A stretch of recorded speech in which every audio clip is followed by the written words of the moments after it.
All right.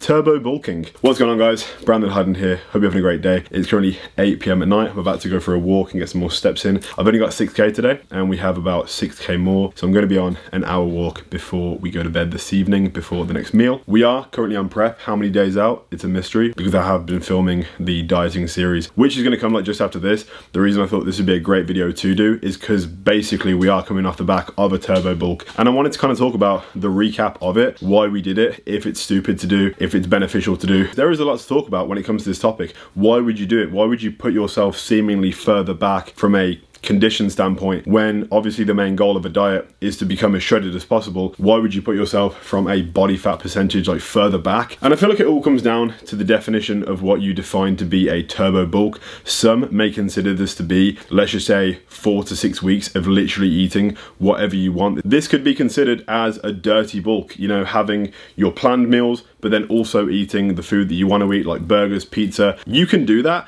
and to be honest, it might actually be quite beneficial for two reasons. It's controversial, obviously, because you would actually put yourself back from a body fat point of view. Like, you would actually have to diet for longer if you did that. But the reasons that I think it could actually be beneficial are, one, these aren't foods that you're going to allow yourself to eat on a prep. Obviously, if you count macros or you give it a meal plan, either way, you're not exactly going to be eating a McDonald's Big Mac on a prep. If you are a macro tracking master, and I applaud you. Of course, it is all about calories in, calories out when it comes to like losing fat, how much your expenditure is versus how much you're consuming over a prolonged period of time, what deficit you create over a prolonged period of time, how much you drop off each week, and how responsive your body is to what you are consuming. The biggest thing that I will say is, yes, it's calories in, calories out, but it is always also about the quality of food that you are having too. Comparing two diets, to break this down, would be someone that did If It Fits Your Macros and tracked their calories and literally had all these like macro hack foods the entire prep. But would that be the most efficient and healthy way to do it? Probably not, because the body will respond better, and personally I think be healthier eating whole foods, clean foods. Obviously there is space for macro friendly options like Walden Farm syrup on oats, but I definitely think when it comes to obviously following a diet to cut down, you would preferably do it with clean foods. But the first reason I do not think it would be that bad to do a turbo bulk on obviously dirty food is the fact that you're not going to be having this stuff while you're dieting down. Therefore, when you start your diet, I believe that the deficit that's going to be created, it might just be a small deficit, or you might even be on the same calorie amount that you was on when you was eating shit food versus when you're eating clean food. But the body is going to respond immediately because it's been so used to having like really bad calories that when you switch those calorie amounts to, let's just say, the same caloric intake, which is literally what I have just done. Me personally, my turbo bulk was a mix of everything. I was eating a lot of clean food and I was also eating a considerable amount of shit food as well. I was eating pizza, I was eating shawarma, which is like a chicken wrap just covered in garlic sauce and chili sauce and whatever else they put in it. Not necessarily always food that is good for me, but I knew that I was starting dieting soon, so I was going to use that as an excuse to obviously utilize those foods for my turbo bulk calories to help me gain the weight, and it's actually made me that much more responsive to the first few days while following a diet. Another reason, you'll get it out your system. You genuinely like maybe won't crave those things while you're dieting because you'll be absolutely sick of them when it comes to starting a dieting phase or like beginning your weight loss journey. You would have consumed them and you can leave that position that you was in behind and be like, you know what, I had that, I ate that, and now it's a clean slate. I'm glad I got the chance to enjoy it, but now I'm ready to diet. And where did that lead me? What was the reason for doing this turbo bulk? In previous years, what me and my coach did was essentially we started the stack and we started the increase of calories at the beginning of prep to create a high caloric intake at the beginning. So when we ended prep on, let's just say we started on 3,700, we would end on 2,100. There was a 1,600 calorie deficit over the course of about 3 months. The way I've treated things before prep's always used to start in the past, I was a little bit sloppy. I was a little bit like, I was traveling, I was having fun, I was like just getting out of my system before prep started. Therefore, I wasn't that consistent before it began. And then the consistency obviously started when we started dieting, but I never really got the hang of doing it beforehand. So this was a really good way to do it differently, to obviously eat consistent meals, have a little bit of shit in the meantime, but also get into a routine of having high calories. Therefore, when the deficit starts, like let's just say I was consuming 4,500, 5,000 calories a day, I'm going to be that much more responsive to the diet when it began. That was the first reason we did it. The second reason was obviously to do what I said earlier, which was get it out of my system. I freaking love food. Honestly, don't like to be in a position where I'm craving a lot on preps. Like, I don't like to think about food. I'll be real right now. I love the process of dieting, but I absolutely hate doing it. Like I enjoy the effects of it. I enjoy the alertness. I enjoy being like more productive in the day. I enjoy more of a clear mind like in the middle. Obviously towards the end you're an absolute cabbage. Like you literally can't think straight because you're so hungry. The productivity and the routine that it builds, because you have to be so structured with your cardio, your training, your meal timings, your prepping, and that in turn complements everything you do in between those meal times, which is work, which is business. Everything is time allocated every single day, and I absolutely love that part of prep. But the actual process itself, what you have to do to your body to get in that condition, like take the drugs and jeopardize your health and all that sort of stuff. I'm not gonna lie, I want to live a long life, so it does actually scare the shit out of me that my passion has put me in a position to potentially shorten my life because of how much I fucking love doing it. I love stepping on stage, I love the final result, I love achieving something and actually having like these profound memories to remember, like traveling all over the world, doing these shows and building a physique that some would aspire to want to create themselves. Well, that's the main goal anyway. Like obviously when you start the gym,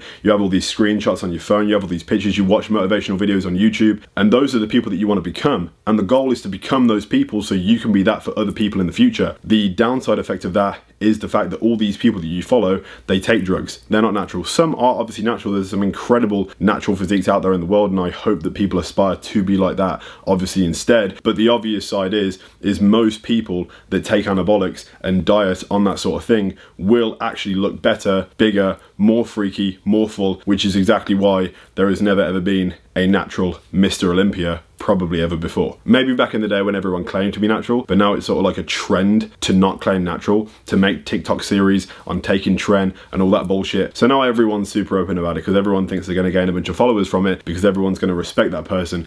But when done in a correct way, absolutely, that person will gain my respect, for being honest. But when you're trying to motivate other people to do it rather than me telling you not to, when there are these people on TikTok or whatever else documenting the incredible strength gains, the progress that they're making in such a short period of time and glorifying it incredibly, that's going to motivate every 15, 16, 17-year-old to start it straight away, when they should be building a foundation for about 3 to 4 years before you even consider the idea of enhancing, and only to do so if you're actually going to compete. Because if you just want to be the biggest guy in the room, there's really no point. Like if you just want to have big arms to impress girls, you will quickly realize that girls actually prefer guys that have skinnier arms. The only people that enjoy big arms are other dudes. So having pretty much broken down what I did from a dieting standpoint in terms of off-plan meals. Also, I completely forgot to touch on where we are. We're literally sat in the garage right now. I was about to leave to go on the walk and get the steps in, and I was like, you know what, this would be a pretty cool video to film, considering the fact that pretty much all day I was filming the intro video for the start of the series, because obviously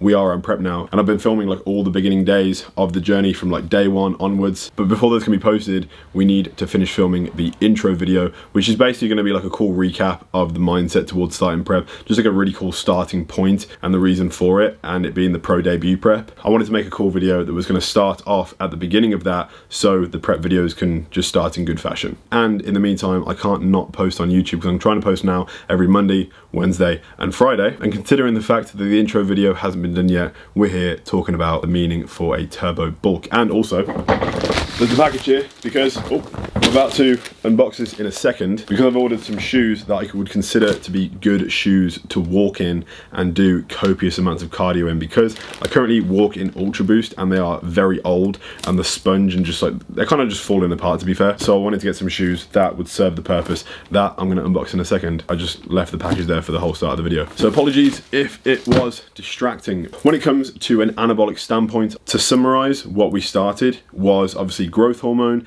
testosterone, Masteron and Primo, and a little bit of Proviron. That's pretty much what we took for an entire month and have actually started prep on. So what the hell was the reason for that? Why did we start the stack before prep had even started?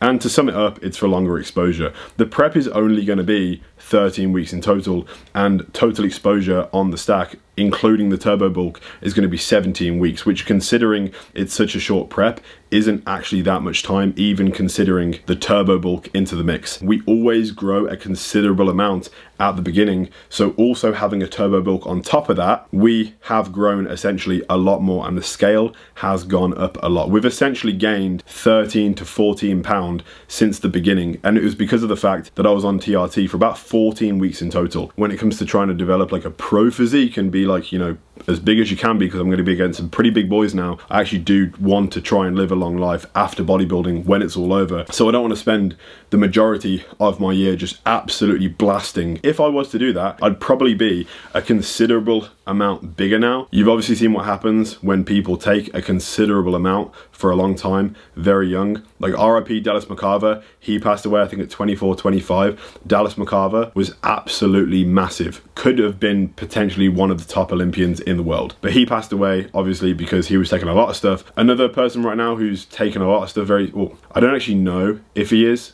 I don't know if he's made any videos about it, but Sam Sulek, obviously blown up a lot recently. The guy is like 21 or 22 years old and he is absolutely massive. Like, applaud the guy, absolutely incredible. He has developed such an amazing physique. Like me being 21, if I looked at that guy, I'd be like, holy shit, this man is an absolute monster. But in terms of a health standpoint, I hope he's being healthy. I hope he's treating his body well, because to gain that much tissue that fast, it takes a lot of consistency, a lot of calories, and also a lot of supplementation. I don't know what he takes. He could be freaking natural for all I know. If he's natural, then I just have the absolute most dog shit genetics in the planet, and everyone else that pales in comparison to Sam Sulek also has the absolute worst genetics in the world if that dude is natural. I do fancy the idea of watching my grandkids grow. I do fancy the idea of potentially my grandkids having kids and being an 85-year-old man just on his rocking chair, rocking back and forth, just looking back on hopefully the incredible life we're about to live, and just be very proud of all the accomplishments and the life that we have right in front of us. So with that being said, like, being completely fucking honest,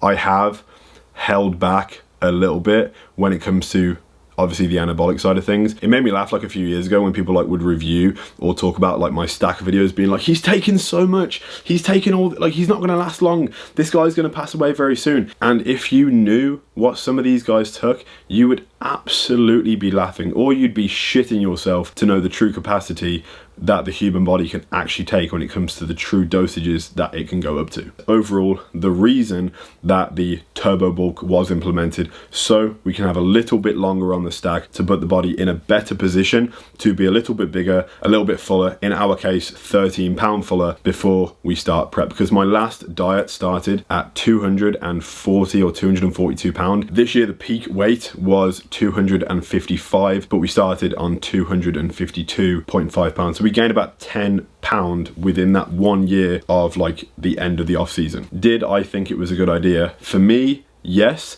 For you, it might not be. You may have had an absolutely incredible structured off season where you consume the same amount of calories literally every single day. You didn't eat off plan, you're the best athlete on the planet, and you don't need to do a turbo bulk before you start prep. And another reason that I absolutely forgot to mention as a reason why I think a turbo bulk can be very, very beneficial. You know, when you finish dieting and you have that 4 to 6 week growth period, you can gain the most amount of muscle, you can progress the most amount because your body is so hyper responsive to the carbohydrates, to the fats, to the protein, to literally just a higher caloric intake after starving yourself for so long. That is because you have massively built up your insulin sensitivity and your body has been craving calories. It's going to grow an exponential amount off the back of a diet. If you've just been chilling and haven't really been eating much, and you've been doing an off season and you've been convincing all your friends at the gym that you're eating as much as you can and that you literally can't stuff in any more food, but you actually, if you wasn't lying to yourself, you would know that you aren't really bulking that efficiently and you can definitely do more. You might be at maintenance, you might be in a deficit, you probably don't even know because you're not tracking your calories. A turbo bulk is essentially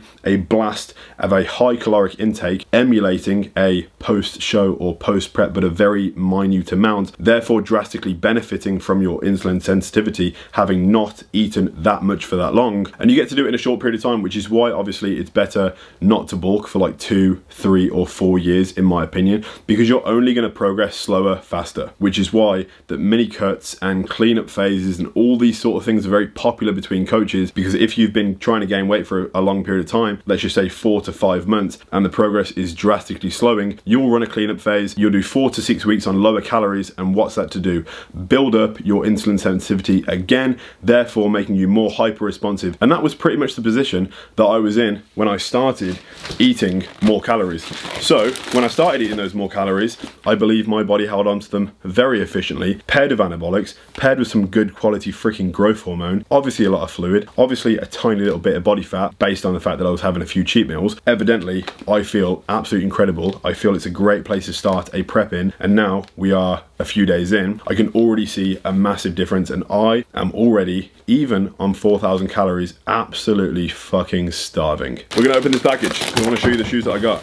I would consider these to be shoes. They actually sold out. They're from New Balance. I ordered them and it said like 4 left. Geordie ordered a pair. Geordie got her mom a pair. What do we get? I actually haven't seen these. I literally just obviously unboxed them right in front of your eyes.